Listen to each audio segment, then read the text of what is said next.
சுரேஷ் சலவினுடைய மனைவி, மகன், சுரேஷ் சலவின் சகோதரன், அது மாத்திரமல்ல இன்றைய தினம் சுரேஷ் சலவின் தாயார் அவர் கூட வெளியே வந்து ஊடகங்கள் முன்னால் தோன்றி சுரேஷ் சலே சார், கணவர் என்றால் கணவர் தானே சொல்ல வேண்டும், ஆனால் அவர் கணவர் என்று சொல்லவில்லை, வெறும் இனவாதத்தை மாத்திரம் கக்கிக்கொண்டு வன்மத்தை கக்கிக்கொண்டு ஒரு விசாரணை இடம்பெற்றுக் கொண்டிருக்கின்ற நேரத்திலே விசாரணை திணைக்களத்தில் விசாரணைகள் இடம்பெறுகின்றது, நீதிமன்றத்திலே வழக்கு தொடரப்பட்டு விசாரணைகள் விசாரிக்கப்பட்டு வருகின்றது.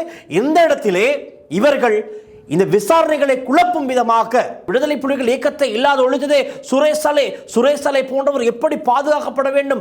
லங்காஸ்ரீ நேயர்களுக்கு வணக்கம். லங்காஸ்ரீயின் நியூஸ் இன்சைட் தமிழ் நிகழ்ச்சியுடன் இன்று இணைந்திருக்கின்றீர்கள். காலையிலேயே உதய கம்மன் பில, விமல் வீரவன்ச உட்பட தரப்பினர் சுரேஷ் சலேவுக்கு ஆதரவாக கொழும்பு கோட்டை புகையிர நிலையத்துக்கு முன்பாக சத்தியாகிரக ஆர்ப்பாட்டத்தை ஆரம்பித்தார்கள்.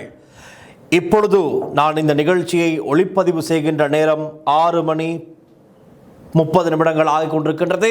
ஆனால் இந்த நேரத்திலே சத்தியாகிரகத்தை ஆரம்பித்த விமல் வீரவன்ச, உதய கம்மன் பில ஆகியோர் அந்த இடத்திலே இன்னும் அமர்ந்திருக்கின்றார்களா என்று உங்களுக்கு ஒரு கேள்வி, சந்தேகம் எழலாம்.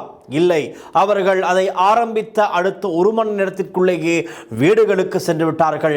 அவர்களுக்கென்று ஒரு ஆதரவு கூட்டம் இருக்கும் தானே, அந்த ஆதரவாளர்கள் தான் மழையில் நனைந்தபடி இன்னமும் அந்த இடத்திலே அமர்ந்து இருக்கின்றார்கள். இதுதான் இறுதியில் நடக்கும் என்பதை இப்பொழுதும் அமர்ந்து கொண்டிருக்கின்ற அந்த நபர்கள் புரிந்து கொள்ள கால எடுக்கும். அது இப்போதைக்கு அவர்களுக்கு விளங்காது.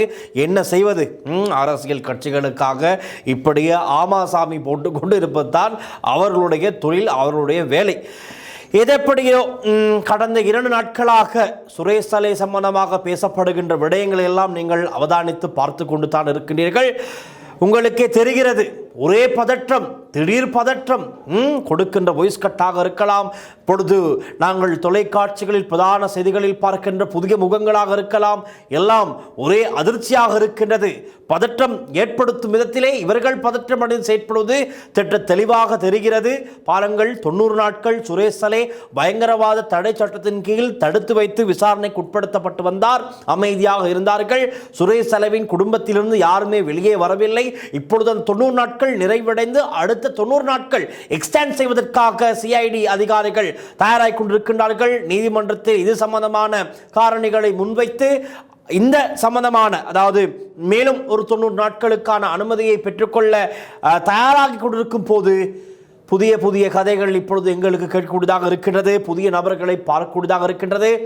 அதே போல கோட்டாபே ராஜபக்ஷவுக்கு வெளிநாட்டு பயணத்தடை விதிக்கப்பட்டதிலிருந்தே சாரை பாம்புகளுக்கு மண்ணெண்ணெய் தெளிக்கப்பட்டதை போல துள்ளி துள்ளி பயந்து என்ன செய்கின்றது என்று தெரியாமல் துடிதுடித்து கொண்டிருப்பதை எங்களால் அவதானிக்கூடியதாக இருப்பதாகத்தான் எல்லோருடைய பார்வையிலும் தெரிகிறது. அது மாத்திரமல்ல, பாருங்கள், இத்தனை நாட்கள் ஊடகங்கள் முன் தோன்றாத சுரேஷ் சலவினுடைய மனைவி, மகன், சுரேஷ் சலவின் சகோதரன், அது மாத்திரமல்ல இன்றைய தினம் சுரேஷ் சலவின் தாயார் அவர் கூட வெளியே வந்து ஊடகங்கள் முன்னால் தோன்றி என்னுடைய மகன், என்னுடைய கணவர், இவர்கள் குறிப்பிடுவது மனைவி குறிப்பிடார், தாய் குறிப்பிடுகின்றார், மகன் என்னுடைய தந்தை, எந்த தவறும் எந்த குற்றச்சாட்டும் அவர் மீது இருக்கவில்லை, அவர் போலியான ஒரு குற்றச்சாட்டைத்தான் இவர்கள் முன்வைக்கின்றார்கள். பயங்கரவாத தடை சட்டத்திற்கு எதிராக என்னுடைய தந்தை இன்று உண்ணாவிரதம் இருக்கின்றார். அதற்கு பிறகுதான் அவருடைய உடல்நிலை கொஞ்சம் மோசமாவதை போன்று அவருக்கு தோன்றியிருப்பதாக தெரிவித்ததை அடுத்து சிஐடி அதிகாரிகள் என்ன செய்கிறார்கள்? அவரை கொழும்பு தேசிய வைத்தியசாலையிலே அனுமதிக்கின்றார்கள். அதற்கு பிறகுதான் கொழும்பு தேசிய வைத்தியசாலையில் கடும் பாதுகாப்புக்கு மத்தியில், எஸ்டிஎஃப் பாதுகாப்புக்கு மத்தியில் சுரேஷ் சலே தற்பொழுது சிகிச்சை பெற்று வருகின்றார். சற்று நேரத்திற்கு முன்பதாக கூட சுரேஷ் சலேவின் மனைவி கொழும்பு தேசிய வைத்தியசாலைக்கு சென்று சுரேஷ் சலேவை பார்வையிட்டு வந்து ஊடகங்களுக்கு என்ன சொல்கிறார் என்றால், சுரேஷ் சலே சார், கணவர் என்றால் கணவர் தானே சொல்ல வேண்டும், ஆனால் அவர் கணவர் என்று சொல்லவில்லை. நேற்றும் சரி இன்றும் சரி, சாருக்கு இன்னும் உடல்நிலை மோசமாகத்தான் இருக்கின்றது, சார் எதுவுமே சாப்பிட மாட்டேங்கிறார், சார் எதுவுமே குடிக்க மாட்டேங்கிறார் என்றுதான் சுரேஷ் சலேவினுடைய மனைவியும் ஊடகங்களுக்கு தெரிவித்துவிட்டு அவசரமாக அவருடைய காரில் ஏறி சென்று விட்டார். ஆனால் சுரேசலை இப்பொழுது செயலன் எல்லாம் ஏற்றப்பட்டு வைத்தியசாலையில் ஒரு வைத்திய கட்டிலில் அவர் சிகிச்சை பெற்று வருகின்றார். ரைட். ஆனால் இப்பொழுது சிஐடி அதிகாரிகள் என்ன சொல்கின்றார்கள்? சிஐடி அதிகாரிகள் மீது அடுத்தடுத்து குற்றச்சாட்டுகள் முன்வைத்தார்கள். இந்த உதய் கம்மன் பில, விமல் வீரவன்ச, சரத் வீரசேகர, சன்ன ஜெயசுமன, திலீப் ஜெயவீர இவர்கள் எல்லோருமே சிஐடி பணிப்பாளர் ஷானி அபேசேகர மீது கடுமையான வன்மத்தை கக்கிக் கொண்டிருப்பதை எங்களுக்கு இந்த நாட்களில் அதிகமாக காணக்கூடியதாக இருக்கின்றது. சுரேஷ் அலைவுக்கு உடல்நலம் வேண்டி அவருக்கு ஆதரவாக திலீப் ஜெயவீரவினர் என்ன செய்கிறார்கள் என்றால் போதி பூஜாவை சிறப்பான ஒரு விகாரைக்கு சென்று சிறப்பு போதி பூஜாவையும் செய்கிறார்கள். யாருக்காக இது? உயிர்த்த ஞாயிறு தாக்குதலில் 2019 ஏப்ரல் 21 இந்த நாட்டில் நடந்த அந்த மிலைத்தனமான தாக்குதலில் உயிரிழந்த அந்த 250 பேருக்கும் அதிகமானோருக்காக என்றாவது ஒரு நாள் இவர்கள் கண்ணீர் வடித்திருக்கிறார்களா? ஒரு மெழுகுவர்த்தியை பற்ற வைத்திருக்கிறார்களா? ஒரு மலர் வளையத்தை வைத்திருக்கிறார்களா? இல்லை, இல்லை. வெறும் இனவாதத்தை மாத்திரம் கக்கிக்கொண்டு, வன்மத்தை கக்கிக்கொண்டு ஒரு விசாரணை இடம்பெற்றுக் கொண்டிருக்கின்ற நேரத்திலே விசாரணை திணைக்களத்தில் விசாரணைகள் இடம்பெறுகின்றது. நீதிமன்றத்திலே வழக்கு தொடரப்பட்டு விசாரணைகள் விசாரிக்கப்பட்டு வருகின்றது. இந்த இடத்திலே இவர்கள் இந்த விசாரணைகளை குழப்பும் விதமாக இப்படியெல்லாம் செயற்படுவது தெளிவாக தெரிகின்றது. இத்தான் இவர்கள் பின்னணியின் சூழ்ச்சி.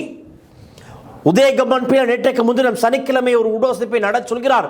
சிங்கள மக்களே எழும்புங்கள், முன்வாருங்கள், எங்களுடைய நாங்கள் சுவாசிக்கின்ற காற்று இராணுவ வீரர்கள் எங்களுக்கு கடனாக கொடுத்தது.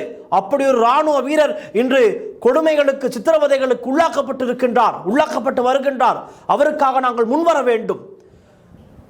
மனதிலே ஒரு சொட்டு ஈரம் இருப்பவர்களாவது திங்கட்கிழமை காலை, அதாவது இன்றைய தினம் கொழும்பு கோட்டை புகையிரத்துக்கு முன் வர வேண்டும். சுரேஷ் அலைவுக்கு ஆதரவாக நாங்கள் உண்ணாவிரத போராட்டத்தில் குதிப்போம், சத்தியாகிரக போராட்டத்தில் குதிப்போம் என்று ஏவ பார்த்தார்கள். யாருமே இன்றைய தினம் வரவில்லை. வந்தது ஒரு 30-35 பேர் மாத்திரம்தான். சுரேஷ் அலைவுக்காக 30 பேர், இவ்வளவு தான். அந்த 30 பேருக்கும் அதிகமாக போலீசாரும் ஊடகவியலாளர்களும் அந்த இடத்திலே இருந்ததை நானும் அந்த இடத்துக்கு சென்று பார்த்தேன். நிறைய விடயங்கள் காணக்கூடியதாக இருந்தது. ஒரு பெண்மணி அந்த இடத்திலே என்ன சொல்கிறார் என்றால், அவர் சாமானியப்படுத்துகிறார். அதாவது ஈஸ்டர் தாக்குதலில் 300 பேர் இருந்ததை நீங்கள் எல்லோரும் பெரிதாக பேசுகின்றீர்கள், இந்த ஊடகங்கள் பெரிதாக பேசுகின்றது. அதைவிட விடுதலை புலிகள் இயக்கம், மிலிட்டரி இயக்கம் எத்தனை பேரையோ சிங்களவர்களை கொத்து கொத்தாக கொன்றது, அதை பற்றி பேசுங்கள். அதற்கு அந்த விடுதலை புலிகள் இயக்கத்தை இல்லாத ஒழித்ததே சுரேஷ் அலை போன்றவர் எப்படி பாதுகாக்கப்பட வேண்டும், அவருக்கு ஆதரவாக எல்லோரும் குரல் எழுப்புங்கள். இந்த 300 பேருக்காக மாத்திரம் நீங்கள் பேசுவது சரியா என்று கேவல கிட்டத்தனமாக, தரைக்குறைவாக இப்படியான சிந்தனைகளிலே பேசிக் கொண்டிருக்கிறார்கள். பேச வைக்கப்படுகின்றார்கள். அழைத்து வந்தவர்கள் எல்லாம் தன்னார்வமாக வந்தார்கள் என்று கேட்டால் அதிலும் பெரிய கேள்வி சந்தேகங்கள் இருக்கின்றது. அவர்களுக்கான ஒரு தொகையை கொடுப்பார்கள், அவர்களுக்கான பகல் உணவு, மதிய உணவுகள், இரவு உணவுகளை கொடுப்பார்கள். அதற்காக வருபவர்களும் அந்த இடத்தில் இருக்கிறார்கள், இல்லாமல் இல்லை. சில பேர் கட்சியின் செயற்பாடுகளில் தீவிரமாக, அந்த உதய கம்மன் பிள்ளையுடைய கட்சியில் தீவிரமாக செயற்படுபவர்களும் இருக்கிறார்கள். அப்படியானவர்களும் வந்து அதில் அப்படி வந்த ஒருத்தர் தான் அந்த பெண்மணி. அவர் சொல்கிறார், இறந்த 300 பேரை மாத்திரம்தான் நீங்கள் பெரிதாக பேசிக்கொண்டிருக்கின்றீர்கள். யுத்தத்தினால் கொல்லப்பட்ட சிங்களவர்களை பற்றி யாருமே பேசுகிறீர்கள், அவர்களை பற்றி பேசுங்கள் என்று இந்த உயிர்ஞாறு தாக்குதலை சாதாரணப்படுத்துகிறார். எந்த மனநிலை அது? எப்படியான ஒரு மனநிலை அது? ஆனால் அந்த பெண்மணிக்கு நான் யோசித்தேன், இதை எதிர்த்தாவது சிங்கள மக்கள் பேசுவார் என்று. உண்மையாகவே சோசியல் மீடியாவிலே அந்த பெண்மணியை போட்டு கிழித்து தொங்க விட்டு கொண்டிருக்கிறார்கள். காரணம் என்ன ஒரு மனநிலையிலே நீ இப்படி பேசிக் கொண்டிருக்கிறாய் என்று சிங்கள மக்களே அந்த சிங்கள பெண்மணியை கேள்வி கேட்டுக் கொண்டிருக்கிறார்கள் சோசியல் மீடியாவில். அவருடைய வாய்ஸ் காட்டுகள் செல்லும் எல்லா இடங்களிலும் அவருடைய கமெண்ட்ஸை பார்த்தால் தெரியும், போட்டு சம்பவம் செய்து கொண்டிருக்கிறார்கள் அந்த பெண்மணிக்கு எதிராக. எப்படி பேசுவார்கள்? இதைத்தான் உதயகம்மன் சொல்லி அழைத்து வந்தாரா? இப்பொழுது இன்னும் ஒரு விடயம்தான். இப்ராஹிம் ஜேவிபியினுடைய தேசிய பட்டியலில் இப்ராஹிமுடைய பேர் இருந்தால் இப்ராஹிம் நானா, அவருடைய பெயரில் ஸ்டைலிலே சொல்ல வேண்டும் என்றால் இப்ராஹிம் நானாவை இந்த அரசாங்கம் பாதுகாக்கின்றது, சுரேஷ் அலைவை கொடுமைப்படுத்துகிறது, சித்திரவதை செய்கிறதாம். அப்படி என்றால் முதலாவது கேள்வி கேட்க வேண்டும், இப்ராஹிம் நானா பிணையில் வெளியே வந்தது கோட்டாபய ராஜபக்சனுடைய ஆட்சி காலத்தில். கோட்டாபய ராஜபக்ச ஆட்சி காலத்தில் இப்ராஹிம் ராணா பிணையில் வெளியே வந்த போது சரத் வீரசேகர பொதுமக்கள் பாதுகாப்பு அமைச்சராக இருந்தார். ஏன் அப்பொழுது எதிர்ப்பு வெளிப்படுத்தவில்லை? ஏன் அப்பொழுது கேள்வி கேட்கவில்லை?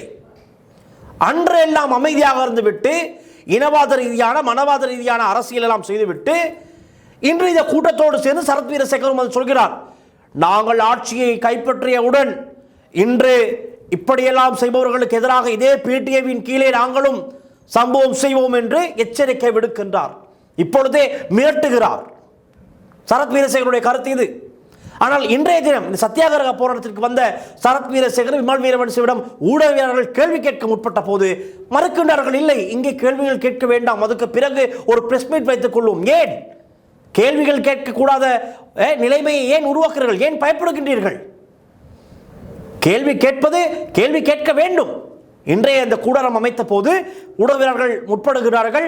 நேற்று சரத் வீரசேகர சொன்ன கருத்து சம்பந்தமாக அவர் கூறுகிறார், இதே பிடிஏவை நாங்கள் கையில் வைத்துக்கொண்டு நாங்கள் ஆட்சிக்கு வந்தவுடன் அதாவது பழி வாங்குவோம் என்பதைத்தான் அவர் அப்படி சொல்லாமல் சொல்கிறார். நேரடியாக பழி வாங்குவோம் என்று சொன்னால் அவருக்கு எதிராக சட்டம் தன் கடமையை செய்துவிடுமே, அந்த பயமும் இருக்கின்றதே. அந்த பயத்தையும் வைத்துக்கொண்டு சற்று மிரட்டும் துணியில் அச்சுறுத்தும் துணியிலே சரத் வீரசேகர போன்றவர்கள் பேசுகிறார்கள். இப்பொழுது இதை பார்க்கின்ற சிலர் சொல்வார்கள், இதோ டயஸ்போராக்காரர், இதோ கொட்டியா என்பார்கள். சம்பந்தமே இல்லை. ஆனால் மக்கள் பக்கம் நின்று உண்மையை பேச வேண்டியது என்னுடைய கடமை. அதை நான் இங்கு பேசுகிறேன். யாருக்கும் அஞ்ச வேண்டிய தேவையும் எனக்கு இல்லை. அதே போலத்தான் இந்த கூடரம் ஒன்று அமைத்தார்கள். பொதுவாக இந்த கூடரம் அமைக்க முடியாது. ஒரு போராட்டம் நடந்தால் பொதுவாக பதாகைகளை பிடித்துக்கொண்டு அந்த இடத்தில் நிற்கத்தான் அனுமதி வழங்கப்படும் போலீசாரால். ஆனால் இன்று நான் போலீஸையும் பார்த்து அந்த கேள்வியை கேட்கின்றேன். காலையிலேயே கூடாரம் அமைத்து அந்த இடத்திலே கதிரைகள் போடப்பட்டு பேமெண்ட் ஏரியாவில் பாதசாரிகள் நடந்து செல்கின்ற ஒரு இடம், அந்த இடத்திலே கூடாரம் போட்டு அதை தடை செய்தது இந்த ஆர்ப்பாட்டத்தில் ஈடுபட்டவர்கள். அவர்களுக்கு எதிராக சரியாக பார்த்தால் நடவடிக்கை எடுத்திருக்க வேண்டும். காலையில் நடவடிக்கை எடுக்கவில்லை. அதற்கெல்லாம் இடம் கொடுத்து விட்டு பார்த்து கொண்டிருந்து விட்டு ஒரு மணி நேரத்திற்கு முன்பதாகத்தான் என்ன செய்கிறார்கள், அங்கு அமைத்த கூடாரத்தை கலட்டுகிறார்கள். புதினம் இப்பொழுதாவது அதை கலட்டினார்களே. இப்பொழுது அந்த காட்சியை நீங்கள் பார்க்கின்றீர்கள். போலீசார் அனைவரும் இணைந்து அந்த இடத்தில் இருந்த கூடாரத்தை அகற்றும் போது அங்கு போலீசாருக்கும் அந்த சத்தியாகிரக போராட்டத்தில் ஈடுபடுத்தவர்களுக்கும் எதிராக ஒரு வாக்குவாதம் இடம்பெறுகிறது, தள்ளுமுள்ளு இடம்பெறுகின்றது. விமல் வீரவன்சவும் அந்த இடத்தில் இருக்கின்றார். பிடித்து இழுக்கின்றார்கள். கூடாரம் அமைக்க வந்த அந்த முயற்சியை போலீசார் இடையூறு செய்து மறைக்கின்றார்கள். இது காலையிலே செய்திருக்க வேண்டும். இவர்கள் காலையில் செய்யவில்லை, செய்ய விட்டு பார்த்து கொண்டிருந்தார்கள். இப்பொழுது அது கூடாரம் போட்டு அட்டு போட்டு அங்கே பெரிய ரப்பர் ஷீட் பிளாஸ்டிக்கில் இருக்கின்ற அந்த ஷீட்டுகளை கொண்டு வந்து கட்ட முற்பட்ட போது போலீசார் வந்து அதை இழுத்து இப்பொழுது அதற்கு தடையை ஏற்படுத்தி இருக்கிறார்கள். அதன் காரணமாகத்தான் அங்கு விமல் வீரவன்ச சொல்லவா வேண்டும், நடிப்பு அரக்கன் தென்னிந்தியாவில் இருக்கிறார்கள் நடிப்பு அரக்கர்கள். அதே போல இங்கு இருக்கின்ற நடிப்பு அரக்கன் என்றால் விமல் வீரவன்ச போன்றவர்கள் தான். ஏற்கனவே நாங்கள் பார்த்தோம் பத்திரமூலையில் இராணுவ நினைவிடத்துக்கு சென்று போட்ட நாடகம் எப்படி என்று. அதே நாடகத்தை தான் இப்பொழுது விமல் வீரவன்ச இந்த உட்பட இந்த குழு, இந்த குரூப் கொழும்பு கோட்டை புகையிரத்துக்கு முன்பாக போட்டுக்கொண்டு இருக்கின்றது. ரைட், அது மாத்திரமல்ல, இப்பொழுது இதெல்லாம் நடந்துவிட்டது. ஆர்ப்பாட்டம், சத்தியாகிரக போராட்டம், சுரேஷ் சலேவுக்கு ஆதரவாக I stand with Suresh Chale செல்கின்ற. ஆனால் சுரேஷ் சலே சிஐடிக்குள் தடுத்து வைத்து விசாரணைக்கு உட்படுத்தப்பட்டு வரும் சுரேஷ் சலே பிடிஏவுக்கு எதிராகத்தான் உண்ணாவிரத போராட்டத்தை ஆரம்பித்திருக்கின்றார். அவருடைய மனைவியும் மகனும் சொல்கிறார்கள், பிடிஏவுக்கு எதிராகத்தான் என்னுடைய தந்தை உண்ணாவிரத போராட்டத்தை ஆரம்பித்திருக்கின்றார். மனைவி சொல்கிறார், பிடிஏவுக்கு எதிராக என்னுடைய கணவர் சார், மன்னிக்க வேண்டும் சார், அவர் சொன்னதை சொல்ல வேண்டும், சார் வந்து உண்ணாவிரத போராட்டத்தை ஆரம்பித்திருக்கிறார். ஆனால் இன்றைய இந்த ஆர்ப்பாட்டத்தில் ஈடுபட்டவர்கள், சுரேஷ் சலேவுக்கு ஆதரவாக வந்தவர்கள் யாருமே பிடிஏ சம்பந்தமாக ஒரு வார்த்தை கூட பேசவில்லை. ஏன் சுரேஷ் சலே பிடிஏவுக்கு எதிராக இருக்கிறார் என்றால் இங்கு வந்தவர்களும் பிடிஏவுக்கு எதிராக இருக்க வேண்டும் தானே. ஆனால் அது அங்கு மாறப்பட்டு விட்டது. காரணம், இவர்களுக்கு பிடிஏ வேண்டும் என கொண்டு வந்தது இவர்கள் தானே. அது அந்த காலத்திலே கொண்டு வரப்பட்டாலும் இதை அதிகமாக பயன்படுத்தியது ராஜபக்சருடைய ஆட்சி காலத்தில் தானே. ஆகவே அது சம்பந்தமாக எல்லாம் இவர்கள் பேச மாட்டார்கள், பேசவும் எதிர்பார்க்கவும் முடியாது. இது எப்படி இருப்பினும் இந்த விமல் வீரவன்சவுக்கும் போலீசாருக்கும் இடையில் ஒரே தள்ளுமுள்ளாக இருப்பது நேரலையில் சென்று கொண்டிருக்கிறது. அதை தான் பார்த்து கொண்டிருக்கின்றேன். உங்களுக்கு காட்சிகள் இப்பொழுது பெரிதாக பார்த்து கொள்ளக்கூடியதாக இருக்கும். ஆனால் எது எப்படியோ நீதிமன்றத்தில் சிஐடி அதிகாரிகள் இன்றைய தினம் கொழும்பு கோட்டை நீதிமன்றத்திலே ஒரு நகர்வு பத்திரம் மூலம் நகரு பத்திரம் மூலம் ஒரு விடயத்தை அறிவித்திருக்கிறார்கள். ஈஸ்டர் தாக்குதல் சம்பந்தமான விசாரணைகளுக்கு உதயகம்மன் பில, திலீப் ஜெயவீர, விமல் வீரவன்ச ஆகியோர் இடையூறு விளைவிக்கின்றார்கள் என்பதை நீதிமன்றத்திற்கு சிஐடி அதிகாரிகள் தெரிவித்திருக்கிறார்கள். இதன் காரணமாக நிச்சயமாக நீதிமன்றத்திலே இது சம்பந்தமாக மீளாய்வு செய்யப்பட்டு நிச்சயமாக ஒரு நடவடிக்கை எடுக்கப்படும், ஒரு உத்தரவு பிறப்பிக்கப்படுவதற்கான வாய்ப்புகள் இருக்கின்றது. நாங்களும் அவதானித்துக் கொண்டிருக்கின்றோம். காரணம், இது எக்ஸ்ட்ரீம் லெவலில் சென்று கொண்டிருக்கின்றது. செய்திகளை அதிகரிக்கின்றார்கள் ஒரு பக்கம், இன்னொரு பக்கம் புதிய புதிய வேலைகளை செய்து கொண்டிருக்கிறார்கள். சுரேசன் ஒட்டுமொத்த குடும்பம் இப்பொழுது வெளியே வந்து வாய்ஸ் கட்டுகளை கொடுக்க ஆரம்பித்திருக்கின்றார்கள். போதி பூஜாவில் கலந்து கொள்கின்றார்கள். திலீப் ஜெயவீர் அங்கு இவர்களுக்கு ஆதரவாக போதி பூஜாவை செய்கின்றார். அதெல்லாம் பார்க்கும் போது சற்று தேடி பார்த்தேன், என்ன என்ன நடந்து கொண்டிருக்கிறது சம்பந்தமாக. அப்பொழுதுதான் இராணுவத்தோடு செயற்படுகின்ற ஒரு நபர், அவருடைய பெயர் குறிப்பிட அவர் விரும்பவில்லை, அவர் ஒரு விடயத்தை கக்கியிருக்கின்றார். அதுதான் புலனாய்வு பிரிவில் இருக்கின்ற, புலனாய்வு பிரிவில் அதுவும் சுரேஷ் சலே புலனாய்வு பிரிவின் முன்னாள் பிரதானி, புலனாய்வு பிரிவுக்கு இருக்கின்ற ஒரு ஸ்ட்ராட்டஜி இருக்கின்றது, ஒரு டெக்னிக் இருக்கின்றது. மக்களை உள ரீதியாக மன ரீதியாக மாற்றுவது. அதன் பேர் தான் சைக்காலஜிக்கல் ஆபரேஷன்ஸ் எனப்படும். நீங்கள் நிச்சயமாக ChatGPTயிலோ கூகுளிலோ சென்று தேடி பாருங்கள். இன்று தற்பொழுது இலங்கையில் நடந்து கொண்டிருப்பது இதுதான், சைக்காலஜிக்கல் ஆபரேஷன்ஸ் என்று சொல்லலாம். இது ChatGPTயில் நீங்கள் தட்டினால் உங்களுக்கு விவரமாக வரும். அதாவது சைஓப்ஸ் என்றால் சைக்காலஜிக்கல் ஆபரேஷன்ஸ் அல்லது சைக்காலஜிக்கல் ஆபரேஷன்ஸ், PSYOP என்பது ஒரு நபர் அல்லது ஒரு குழு அல்லது மக்களின் சிந்தனை, உணர்வு, மனப்பாங்கு மற்றும் நடத்தையை பாதிக்க திட்டமிட்டு மேற்கொள்ளப்படும் தகவல் மற்றும் உளவியல் நடவடிக்கைகளை குறிக்கின்றது. இதைத்தான் சுரேஷ் சலே செய்து கொண்டிருக்கின்றார். அவர் நன்காகத்தான் இருக்கின்றார். ரைட். இது இப்பொழுது உதயகம்மன் பிள்ளை அன்று ஒரு மருத்துவ அறிக்கையை வாசித்து காண்பித்தார் ஊடகத்துக்கு முன்னால் வந்து. அந்த மருத்துவ அறிக்கை மருத்துவராக சென்று பரிசோதித்து விட்டு அவராக கண்டுபிடித்து எழுதியது அல்ல. அதை மக்கள் புரிந்து கொள்ள வேண்டும். சுரேஷ் சலே சட்ட வைத்திய அதிகாரிகளுக்கு முன்னால் முன்னிலைப்படுத்தப்பட்ட வேளையில் மருத்துவ அதிகாரிகளுக்கு சுரேஷ் சலே தன்னுடைய வாயால் வழங்கிய வாக்குமூலம் தான் அவை. இதை சட்ட வைத்திய அதிகாரிகளாக எங்குமே கண்டுபிடித்து எழுதி நீதிமன்றத்திலே முன் சமர்ப்பிக்கவில்லை. இது சுரேஷ் சலே நான் எனக்கு ஒரு போலீஸ் அதிகாரி இப்படியெல்லாம் கொடுமைப்படுத்தி விட்டார், என்னை குனிய வைத்து ஆசன வாயில் விரலை போட்டு சித்திரவதை செய்தார்கள் என்று நானாக சொல்கின்றேன் என்று வைத்துக் கொள்ளுங்கள். இதைத்தான் சுரேஷ் சலே செய்திருக்கின்றார். சுரேஷ் சலேவுக்கு கொடுமைப்படுத்தினார்களா இல்லையா என்பது அது விசாரணை செய்யப்பட வேண்டும். அது வேறு விதம். அது அது மிகவும் நிச்சயமாக கொடுமைப்படுத்தப்பட்டிருந்தால், சித்திரவதை செய்திருந்தால் அது சட்டத்திற்கு அமைய அது விசாரணைக்கப்பட வேண்டும். ஒரு யாராக இருந்தாலும் ஒரு மனிதன் தானே. சுரேஷ் சலே ஒரு மனிதன், ரைட். அது அவர் செய்த பிழைகளுக்கு அது சட்ட ரீதியாக தண்டனை கிடைக்கட்டும். ஆனால் சித்திரவதை செய்வது நாங்கள் யாரும் ஏற்றுக்கொள்ள முடியாது. அது வேறு விதமாக பார்த்து. ஆனால் இங்கே என்ன நடந்திருக்கிறது என்றால், சட்ட வைத்திய அதிகாரி முன்னால் சென்று சுரேஷ் சலே அவராக சொல்கின்றார், எனக்கு இப்படி இப்படியெல்லாம் கொடுமைப்படுத்துகிறார்கள், எனக்கு அங்கங்கு விரலை போடுகிறார்கள், என்னை நிர்வாணப்படுத்தி இப்படி இப்படி அசிங்கமான வேலைகளை செய்கிறார்கள், நான் மிருகமா என்று கேட்கின்றார். அது மாத்திரமல்ல, இன்றும் ஒரு போராட்டம் நடந்தது. சிஐடிக்கு முன்பாக வந்து சானியா பேஸ்டேக்கருக்கு எதிராக எதிர்ப்பு தெரிவித்து தங்களுடைய வன்மத்தை கக்கிக் கொண்டிருக்கிறார்கள். அது ஒரு கூட்டம் இருக்கின்றது. அது எல்லா போராட்டத்துக்கும் வரும். அந்த கூட்டம் ரணிலுக்கு ஆதரவாக வரும், ராஜபக்சவுக்கு ஆதரவாக வரும். அது கூட்டம் அடைந்து கொண்டிருக்கிறது. அது அப்படி இன்று சிஐடிக்கு முன்புக்கு ராபுக்கரையும் சோறையும் போட்டு பேப்பரை விரித்து வீதியில் அதை அணியாக சாப்பிட்டு இருக்க வேண்டும். ஆனால் சாப்பிட நானும் எதிர்பார்த்தேன், எடுத்து வாயில் வைப்பார்கள் என்று வைக்கவில்லை. அதுவும் நாடக பங்கு. அதை சாப்பிடுதான் சொல்லிருக்கோம், அப்படியே பாருங்கடா மண் சோறு சாப்பிடுகிறார்கள் என்று சொல்லியிருக்கலாம். கடைசி அதையும் சாப்பிடவில்லை. அப்படி சோறு கிட்ட அது அருகில் சென்று வாயை வைத்து விட்டு எடுத்து விட்டு வந்தார்கள். நீ சாப்பிடாத என்ன சொல்வதை செய்வேன். நான் இந்த விஷயத்துக்கு வருகிறேன். இன்று சுரேஷ் சலே உட்பட இந்த தரப்பினர் என்ன செய்கிறார்கள் என்றால், நான் ஆரம்பத்தில் சொன்ன சைஓப்ஸ் என்கின்ற ஒரு விதமான விடயத்தை தான் செய்து கொண்டிருக்கிறார்கள். இவர்களுக்கு நன்கு பரிச்சயம். யுத்த காலத்திலும் இந்த விடயம் இவர்களால் செய்யப்பட்டிருக்கின்றது, புலனாய்வு பிரிவால் செய்யப்பட்டிருக்கின்றது. அதாவது இதை எப்படி செய்கிறார்கள் என்றால், எளிமையாக சொன்னால், ஒரு குறிப்பிட்ட இலக்கை அடைவதற்காக மக்களின் மனதில் ஒரு கருத்தை உருவாக்கவோ மாற்றவோ அல்லது வலுப்படுத்தவோ தகவல்களை பயன்படுத்துவதுதான் சைஓப்ஸ் எனப்படும். இது யுத்த களத்திலே பயன்படுத்தப்படுகின்ற ஒரு விடயம், ஒரு யுக்தி. யார் யார் பயன்படுத்துகிறார்கள் என்று இதை பார்த்தால், இராணுவங்கள், அரசாங்கங்கள், உளவுத்துறைகள், அரசியல் கட்சிகள், சில நேரங்களில் நிறுவனங்கள் மற்றும் ஊடக அமைப்புகளும் தான். உதாரணமாக சொல்லப்போனால் போர்க்காலத்தில் எதிரி படையினரின் மன உறுதியை குறைக்கும் வகையில் பிரச்சார தகவல்களை பரப்புவது, மக்களிடையே ஒரு அரசியல் கருத்தை ஆதரிக்க அல்லது எதிர்க்க சமூக ஊடகங்களில் திட்டமிட்ட தகவல் பரப்புதல், ஒரு நாட்டின் மக்களிடம் மற்றொரு நாட்டை பற்றிய சாதகமான அல்லது பாதகமான எண்ணத்தை உருவாக்கும் பிரச்சாரங்கள்.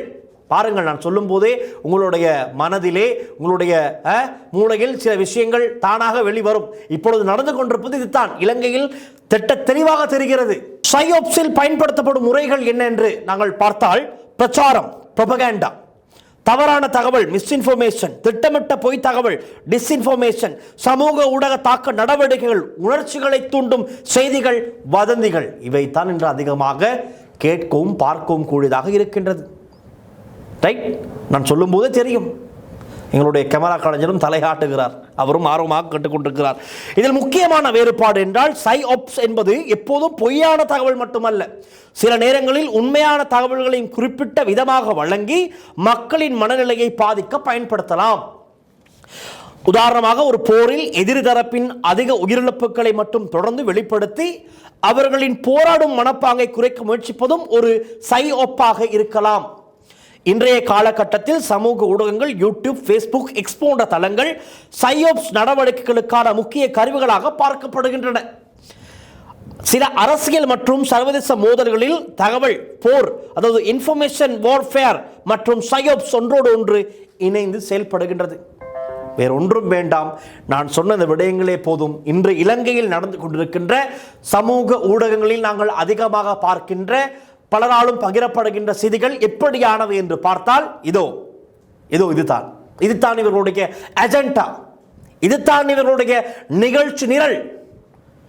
எப்படியாவது மக்கள் மனங்களை குழப்பி அரசாங்கத்திற்கு எதிராக ஒரு சூழ்ச்சியை உருவாக்க வேண்டும். அதற்கு இவர்கள் பயன்படுத்துகின்ற விடயம் 30 வருட கால யுத்தம். அதை முடிவு கொண்டு வந்தது சுரேஷ் சலை உட்பட தரப்பினர், ராஜபக்ஷக்கள். அவர்கள் போற்றப்பட வேண்டும், அவர்களுக்கு மலர் தூவி அவர்களை நாங்கள் வணங்க வேண்டும் என்று சிங்கள மக்கள் மத்தியிலே இந்த சிங்கள குழுக்கள் முயற்சிக்கின்றது. இதைத்தான், அது மாத்திரமல்ல, உள்ளே இருக்கின்ற தடுத்து வைத்து விசாரணைக்கு உட்படுத்தப்பட்டு வந்த சுரேஷ் சலைவினுடைய நிலை, பரிதாப நிலையை மக்கள் மத்தியில் கொண்டு சென்று யுத்தத்தை முடிக்க உதவிய எங்களுடைய இந்த வீரன், தேசிய வீரராக போற்றப்பட வேண்டிய சுரேஷ் சலே இன்று பாருங்கள் எப்படி கவனிக்கப்படுகின்றார். அநியாயம், அக்கிரமம், ஐயோ வாருங்கள் சிங்கள ஜனதாவணி நெகிசிட்டிமு என்று சிங்கள மக்களை உசுப்பேற்ற பார்க்கின்றார்கள் இந்த தரப்பு. அதன் காரணமாகத்தான் நாங்களும் நினைத்தோம் என்று வந்து சேருவார்கள் என்று. சுரேஷ் சலேவுக்காக 30 பேர், அவ்வளவுதான் சொல்லவிருக்கின்றது. ரைட், இதை பேசினால் பேசிக்கொண்டே போகலாம். காரணம், நான் இங்கு சொல்ல வருவது ஒன்று தான். 2019 ஏப்ரல் 21 இலங்கையில் நடந்த அந்த மிளஸ்தனமான தாக்குதலால் சம்பந்தமே இல்லாத அப்பாவி மக்கள், நீர்கொழும்பு கட்டுவாப்பேட்டிய புனித செபஸ்டியார் ஆலயத்தில் எத்தனையோ சிங்களவர்கள், குழந்தைகள், இளைஞர்கள், பெரியவர்கள் உயிரிழந்தார்கள். கொழும்பு கொச்சிக்கடை புனித அந்தோனியார் ஆலயத்தில் தமிழர்கள், சிங்களவர்கள் பலர் உயிரிழந்தார்கள். பிஞ்சு குழந்தைகள், சிறுவர்கள், இளைஞர்கள், யுவதிகள், பெரியவர்கள் என்று பலர் இறந்தார்கள். மட்டக்களப்பு சியோன் தேவாலயத்தில் பிஞ்சு குழந்தைகள், தெரியாதவர்களுக்கு என்ன நடக்கப் போகிறது என்று அன்றைய ஞாயிறு தினத்துக்கு வழிபாட்டுக்கு வந்த அந்த சின்னஞ்சிறு குழந்தைகள், எதிர்காலம், எங்களுடைய அடுத்த சந்ததியினர் அநியாயமாக கொல்லப்பட்டார்கள். அதற்கு பிறகு வெளிநாட்டவர்கள் தங்கியிருந்த ஹோட்டல்களில் அந்த குண்டுகள் வெடிக்க செய்யப்பட்டது. அநியாயம், பறிப்போன உயிர்கள் பாவம். அவர்களுக்கு ஒரு நீதி வேண்டும், காயமடைந்த அந்த உறவுகளுக்கு ஒரு நீதி வேண்டும். அதற்காகத்தான் இன்று குரல் எழுப்பிக் கொண்டிருக்கின்றார்கள் பலரும். அதற்கு இடையூறாகத்தான் இப்படியானவர்கள் செயற்பட்டுக் கொண்டிருக்கிறார்கள். இது அவர்களுடைய புரோபகண்டா, அஜெண்டா. அதற்கு யாரும் ஏமாந்து விடக்கூடாது, அதன் பின்னால் யாரும் சென்று விடக்கூடாது. அத்தான் ஒட்டுமொத்த தேவையாக இருக்கின்றது. நீதிக்காக தொடர்ந்தும் குரல் கொடுப்போம். நடக்கின்ற நாடகங்கள், சூழ்ச்சிகளுக்கு எதிராக செயற்பட வேண்டும். யாரும் அதை பார்த்து ஏமாந்து விடக்கூடாது. இன்று கத்தோலிக்க திருச்சபைக்கு எதிராகவே பலர் பேச ஆரம்பித்திருக்கிறார்கள். இத்தான் விடயம். நான் சொன்னேன், சையோப்ஸ் என்பது இத்தான். ஒரு தரப்புக்கு எதிராக சூழ்ச்சி செய்து வன்மத்தை கக்கி அவர்களுடைய மனநிலையை மாற்றுவதுதான் இது. இது புலனாய்வு பிரிவிற்கு இருக்கின்ற ஒரு அதி உயர் யுக்தி. அந்த யுக்தியை சுரேஷ் அலை உள்ளே இருந்து பயன்படுத்தி உதயகம்மன் பில போன்றவர்களை மூலமாக சமூகத்திற்கு கொண்டு சென்று ஒரு சூழ்ச்சியை செய்து கொண்டிருக்கிறார்கள். இவர்களுக்கு ஆதரவாக பல யூடியூபர்கள், சிங்கள மொழியில் சோசியல் மீடியா ஹேண்டில் செய்பவர்கள் எல்லோரும் அப்படி செயற்பட்டு கொண்டிருக்கிறார்கள். இவர்கள் பேசுவது 30 வருட கால யுத்தம், டயஸ்போரா, தமிழ் புலம்பெயர் அமைப்புகள், அதே போல யுத்த வெற்றிக்கான காரணமானவர்கள், அதாவது எல்டிடிக்கு ஆதரவாக கத்தோலிக்க திருச்சபை இருந்ததாக அவர்களுக்கு எதிராக ஒரு சேறு பூசும் நிகழ்ச்சிகள், இப்படி பலவிதமாக நடக்கிறது. போகிற போரை பார்த்தால், போகின்ற போக்கை பார்த்தால் மிகப்பெரிய ஒரு கலவரத்தை உண்டு பண்ண இப்படியானவர்கள் முயற்சி கொண்டிருக்கிறார்கள். இடம் கொடுக்க விடக்கூடாது, இடம் கொடுத்து விடக்கூடாது. இந்த நாட்டில் சிங்கள, தமிழ், முஸ்லிம், பர்கர் எல்லா மதத்தவர்களும் நல்லிணக்கத்தோடு சமாதானமாக வாழ வேண்டும்.